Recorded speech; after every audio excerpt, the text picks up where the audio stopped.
Hey everybody, Roger Levin here with your orthodontic practice production pearl of the week. When we see the best practices, you know what we also see in addition to production, revenue, and income and profit? We see controlled overhead. Production is the most important metric in the orthodontic practice. And normally, if production's really good, your practice is really good. Your income is really good. Your ability to save and save for retirement is really good. The only factor that can derail that is really good production with a really high overhead. You need to control your overhead. Toyota, the car manufacturing company, is known for an incredible business management concept called Toyota Lean Manufacturing. There have been a million articles in the business world. I studied it in business school courses.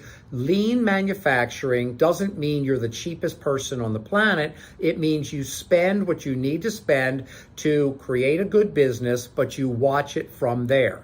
It means that you're not wasting money on all kinds of ancillary things or things you don't pay attention to.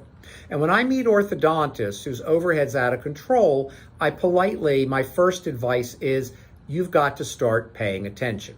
And the best way to do that is called the 90-day line item review. That's my name.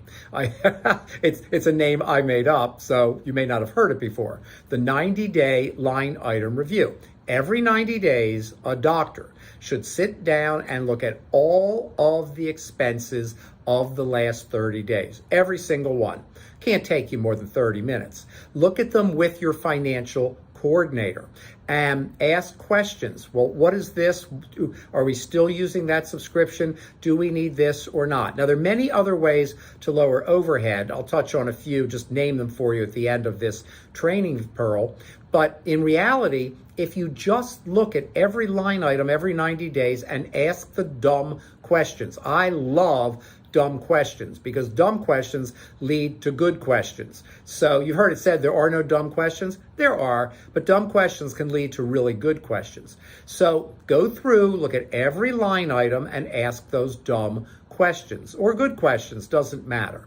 Now that's the first step of awareness in having a lean orthodontic practice, the 90-day line item review. Then you can look at concepts like bidding out your top expenses, changing certain materials or supplies because you don't have to have that exact one. Others are just as good and less expensive. There are all kinds of other things you can do to lower overhead, but this is not a video on lowering overhead. In this pearl, this is a pearl about becoming aware of what are you spending, why are you spending it, where are you spending it. You might be fine.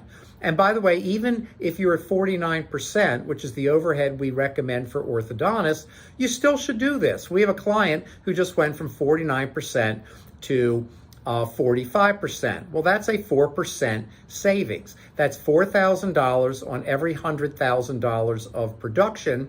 Well, this is a $2 million practice. So when you multiply 20 times 4, well, that's a lot of extra income to that doctor toward his lifestyle, his family, his savings, and his retirement savings. So do the math, not going to do it for you, and you can see how powerful overhead control can be.